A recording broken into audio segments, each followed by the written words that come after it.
Hola amigos, ¿cómo están? Bienvenidos al canal una vez más. Vamos a hablar de Charles Leadbeater, que fue un señor que nació en 1854. 1854, fallece en 1934. Fíjese ese periodo de tiempo para ponerlos en contexto. Era miembro de la Sociedad Teosófica. Esta Sociedad Teosófica era una organización o fraternidad internacional fundada en 1875. Estaba relacionada con la teosofía. Acá se juntaban todos los estudiosos, los religiosos de esa época, los ocultistas, estaban metidos acá. Fue fundador de la Iglesia Católica Liberal. Tenía mucho interés por el espiritualismo, pero también era fundador de la Iglesia Católica Liberal. ¿Qué era la Iglesia Católica Liberal? Es una forma de sincretismo entre la teosofía y el cristianismo. O sea, querían estar en el mundo ese oculto, oscuro, pero a Jesucito, al cristianismo, no se lo querían sacar de encima. No podían sacarse la programación mental de la religión. Entonces avanzaban con eso. De alguna manera la traían pegada, la traían como mochila. Pero está bien, eso es un poco para poner en contexto la época y que no había forma de sacarse esa programación mental, era muy fuerte. Su interés por el espiritualismo provocó que se desafiliara de la iglesia en favor de la sociedad teosófica. O sea, le terminó de alguna manera pesando más la espiritualidad. Entonces se termina saliendo de esta iglesia. Se convirtió en un oficial de alto rango de la sociedad, pero renunció en 1906. Luego se mantuvo como un autor prolijo del ocultismo. Después se puso a escribir libros. Uno de los libros que escribió este hombre se llamaba Hombre Visible e Invisible. Y habla un poco de las capas de la realidad. Vamos a leer alguna de las partes, dice. Los átomos... Habla de los átomos.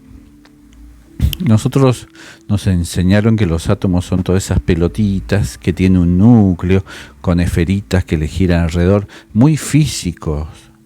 Y nosotros tenemos ese concepto mental de algo muy físico. Pero existe, tiene un núcleo, como lo dice la ciencia, porque si no las explosiones nucleares no hubieran funcionado, estas bombas atómicas que tiraron en Japón, en Hiroshima, en Nagasaki, que mataban a 60.000 personas de un solo bombazo. Esto era una reacción en cadena.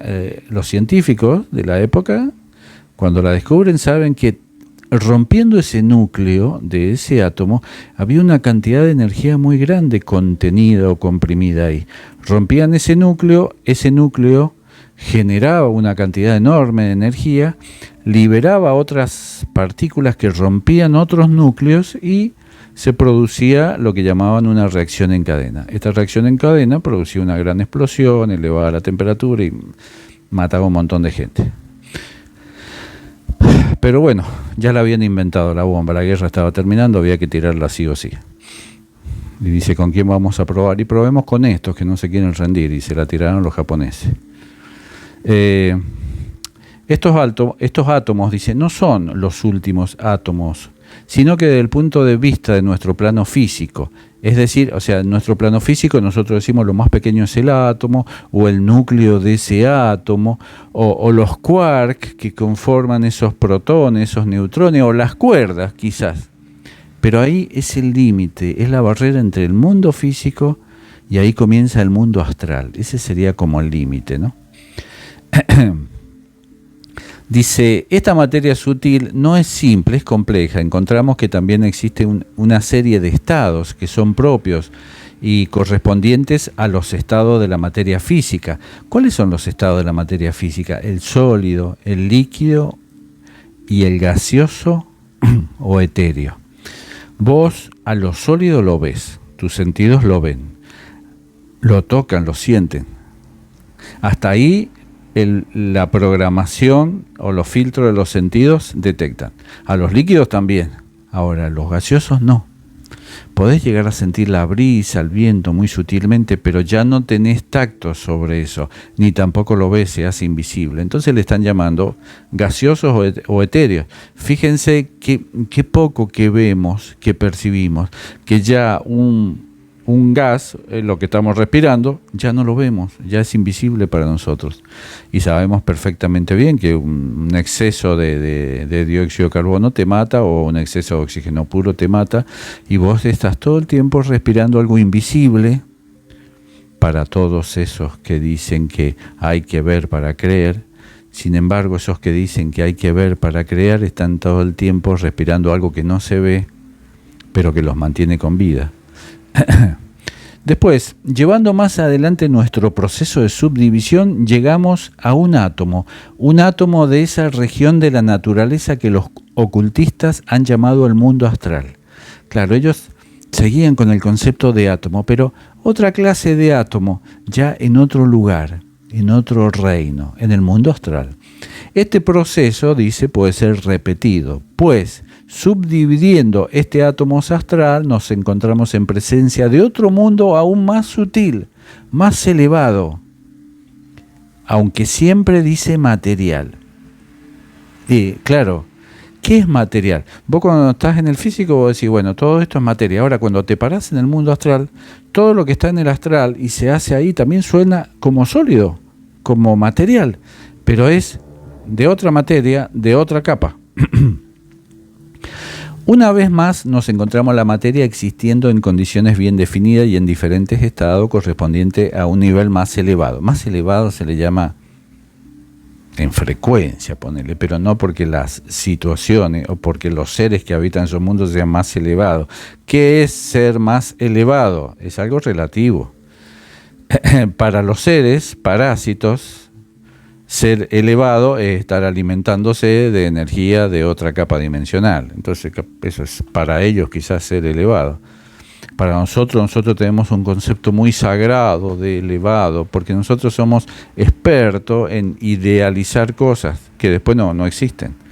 El resultado final es que en nuestras investigaciones, porque esta gente hacía viajes astrales, hacía mucho trabajo mental, entonces dice, el resultado de nuestras investigaciones nos conducen a otra clase de átomos, el átomo de la tercera gran región de la naturaleza, que en la teosofía se denomina plano mental. Entonces estaba hablando del plano físico, de este plano astral que estábamos mencionando, y más fino, más sutil, el plano mental.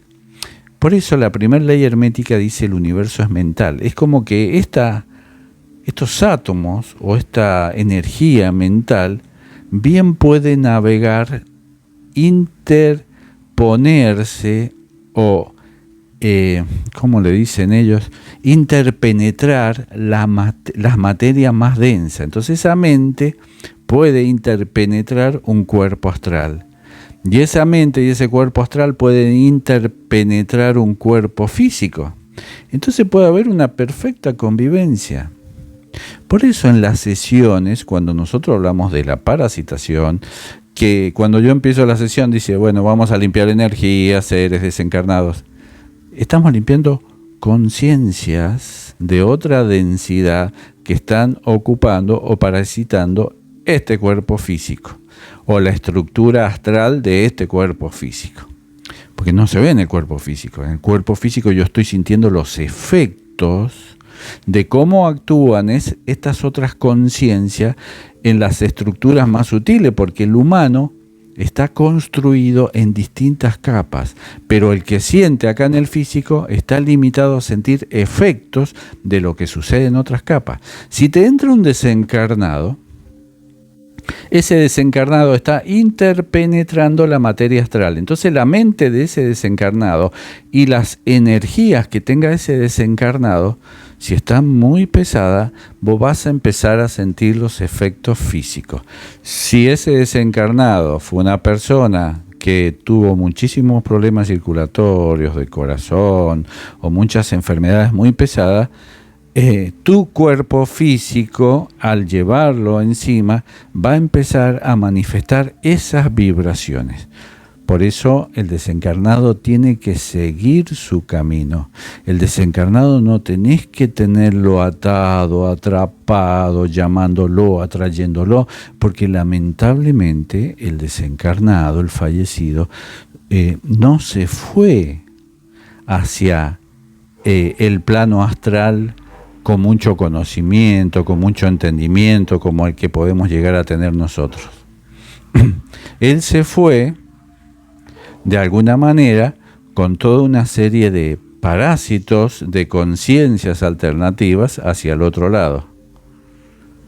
Y cuando se te encarna, no viene solo, viene con los implantes etéricos, porque están hechos de estos mismos átomos astrales, o las conciencias de seres que estaban pegados con ese desencarnado.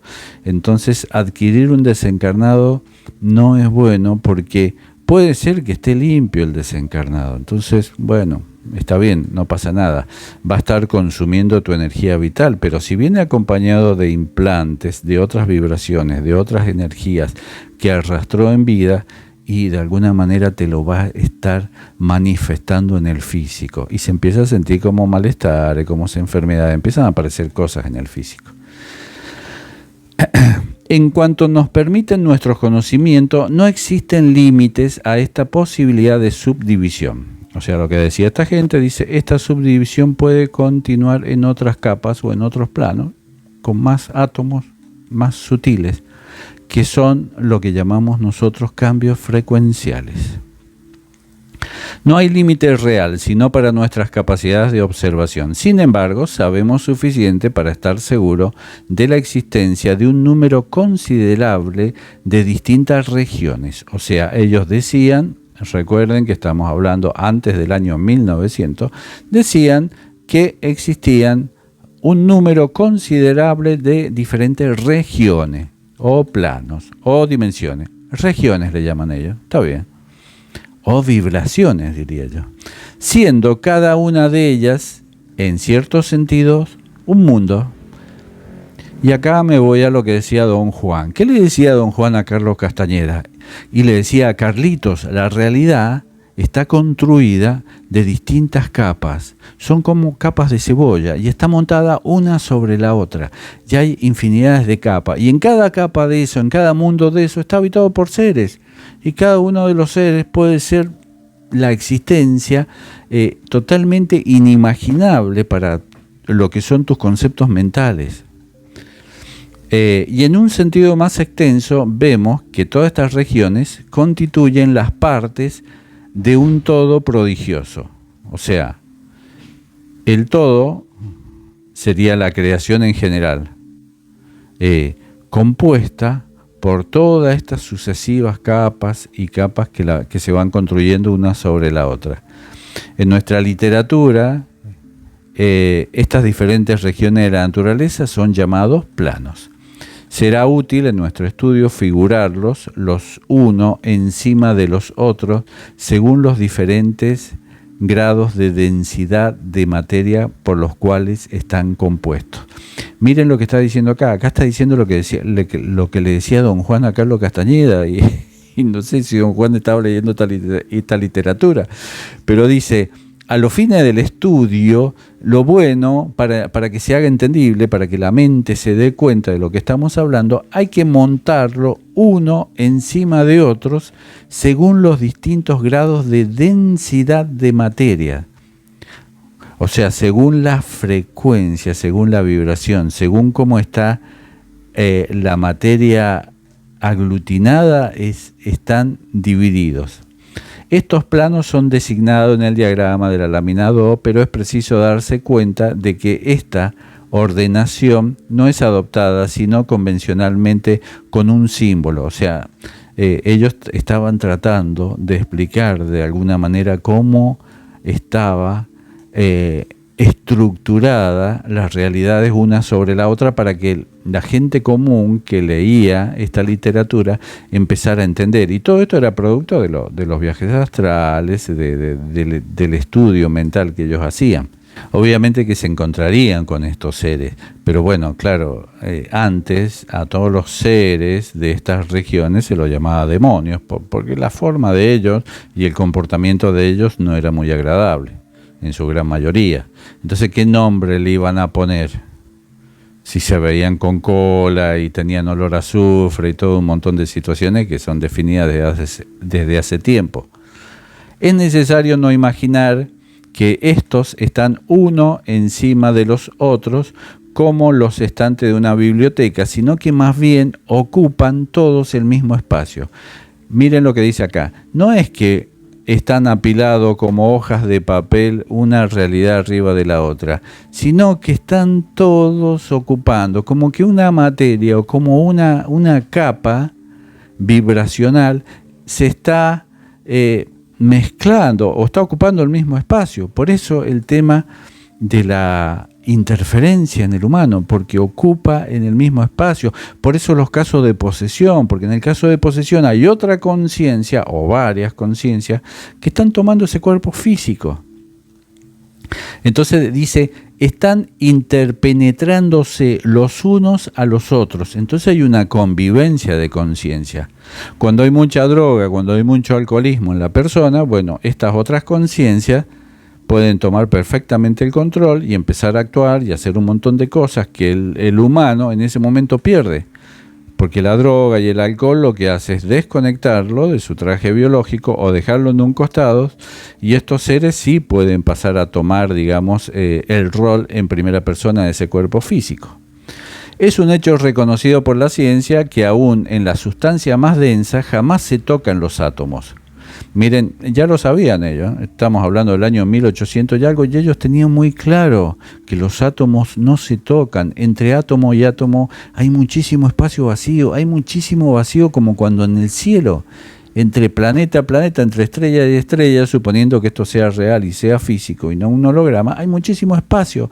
Hay una reciprocidad, como es arriba es abajo, hay mucho espacio vacío. Sin embargo, los científicos, ¿qué están diciendo últimamente? Que en ese espacio vacío hay otra materia que se llama materia oscura que no se ve. Y peor aún, hay una energía oscura, que le llaman energía oscura porque no se ve, no porque sea buena o mala.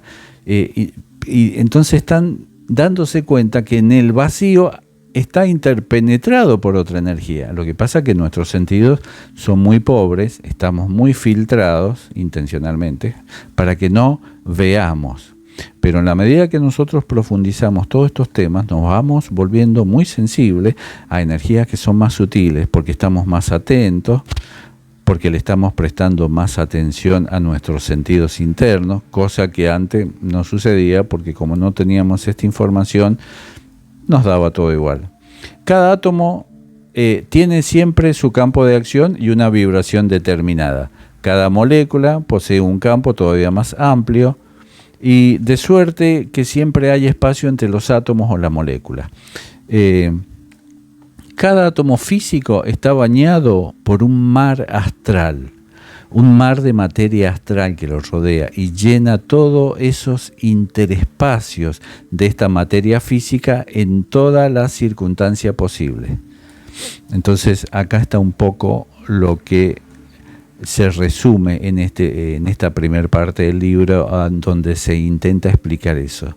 Se intenta explicar que en estos mundos cuánticos pequeños puede haber una interposición de materia, por lo tanto se están solapando, se están intermezclando distintas capas de la realidad, distintas conciencias, distintas mentes sobre cosas más densas, sobre materias más densas, sobre un mundo más denso como es este mundo físico.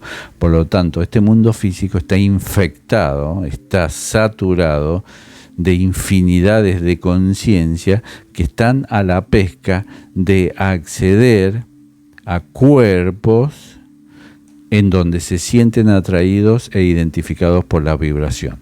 Por eso es muy importante que mientras más alto, mejor vibración tenga, más salud, menos ruido mental, más trabajo interno tengas, tu frecuencia te va haciendo inmune de atraer estas otras frecuencias que pueden fácilmente interpenetrar y poseer tu cuerpo físico.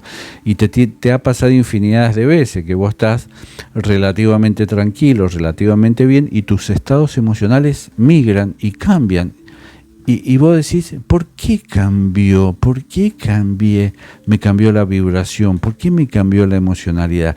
Y justamente porque has tenido un bajón en algún momento y otra conciencia de otro plano pasa a ocupar o pasa a interpenetrar tu materia psicofísica. Y vos lo empezás a sentir. Entonces hay que trabajar para depurar esas energías que vos sabés perfectamente bien que no son tuyas y que no las querés tener. Para eso se hace un trabajo mental, porque el universo es mental y tenés que ir hacia el campo mental haciendo una creación, una visualización para limpiar esa energía que está intentando parasitarte. Un gran abrazo, chao.